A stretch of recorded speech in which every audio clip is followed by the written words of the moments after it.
Every civilization that ever traveled, fought, or explored had to answer one question before anything else.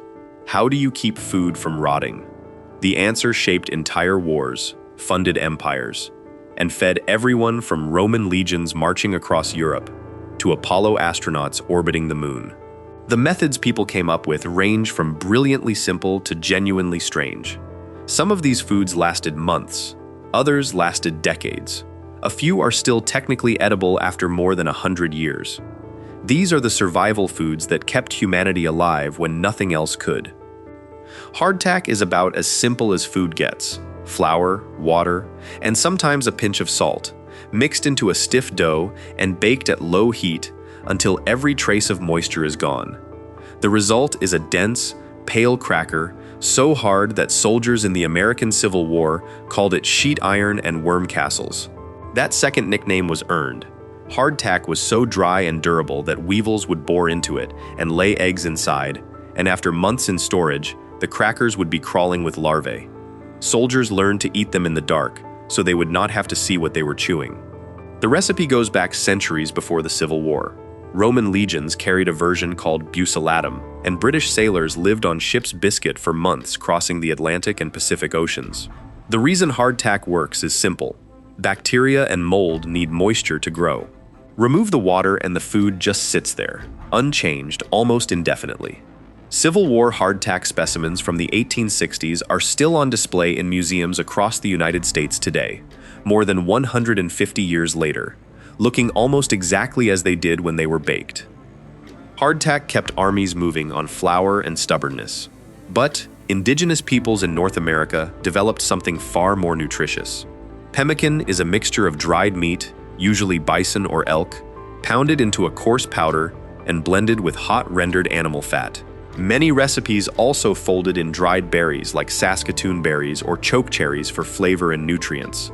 The result was a dense, shelf-stable food that packed protein, fat, and calories into a compact form that could last for years without refrigeration. It became so essential to the North American fur trade in the 1800s that control over pemmican supplies actually sparked an armed conflict.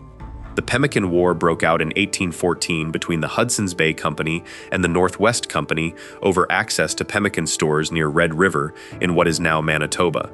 European and American polar explorers also depended on it. Robert Peary brought pemmican to the Arctic.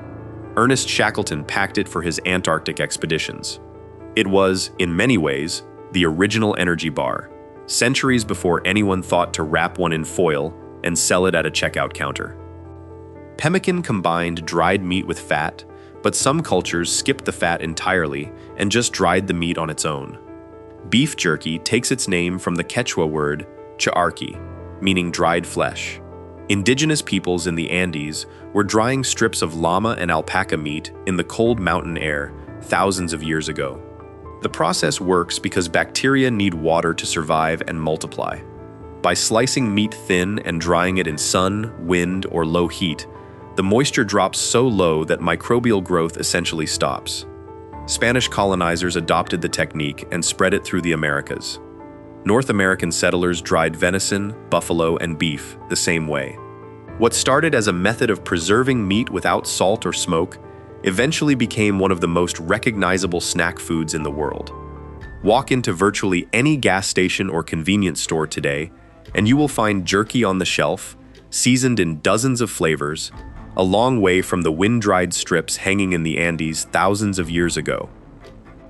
Jerky removes water to stop bacteria, but another preservation method took a completely different approach. In 1795, the French government under Napoleon offered a prize of 12,000 francs to anyone who could find a reliable way to preserve food for the military. A confectioner and brewer named Nicholas Appert spent the next 14 years experimenting in his workshop, and eventually figured out that if you sealed food in airtight glass jars and heated them in boiling water, the food would stay edible for months or even years.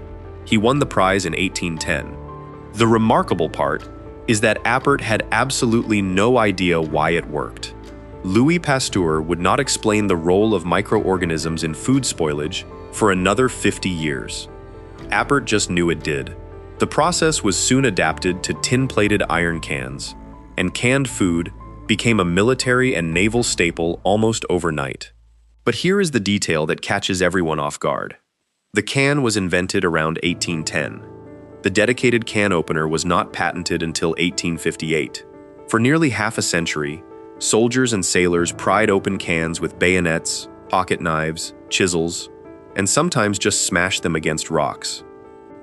Canned food solved the preservation problem, but one particular can became more famous than all the others combined.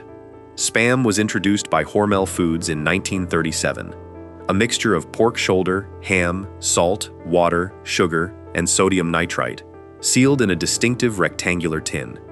When World War II began, Spam became one of the most widely distributed foods in military history. Over 150 million pounds were shipped to Allied forces across Europe, Asia, and the Pacific. Soldiers ate it fried, baked, sliced cold, and mixed into anything they could get their hands on. Many of them grew to absolutely despise it. Hormel reportedly collected years of angry letters from soldiers and internally referred to the folder as the scurrilous file. But in the places where American troops were stationed longest, something unexpected happened. Spam became a permanent part of the local food culture. In Hawaii, spam musubi, a block of rice topped with a slice of grilled spam and wrapped in dried seaweed, is sold in virtually every convenience store on the islands. South Korea incorporated spam into budae jjigae, a hearty army stew born from post-war scarcity.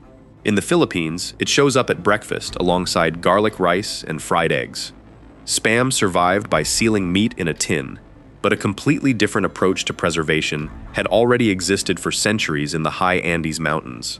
Long before modern technology, Inca farmers were making chuño by leaving potatoes out overnight in the freezing mountain air, then stomping out the moisture with their feet the next morning after the potatoes thawed.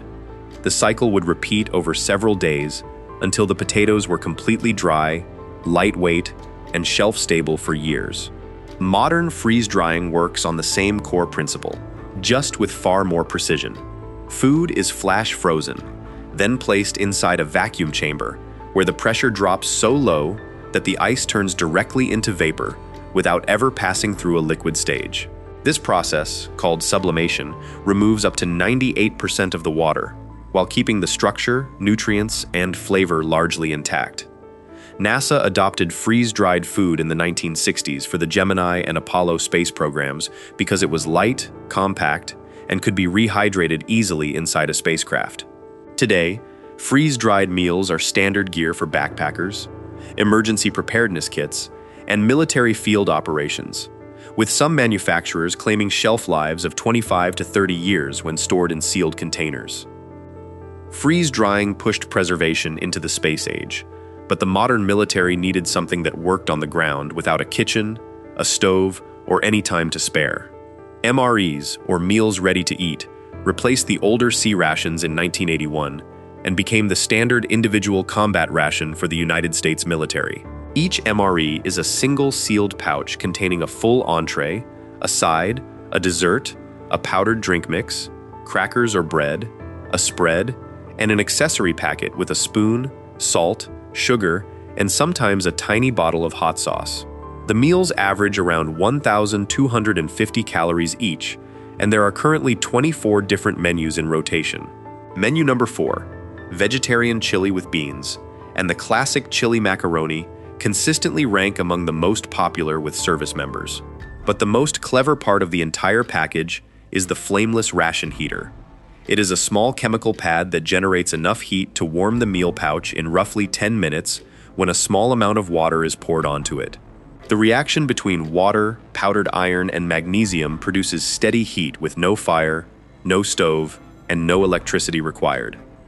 MREs pack a full hot meal into a single pouch, but the last survival food on this list strips everything down even further.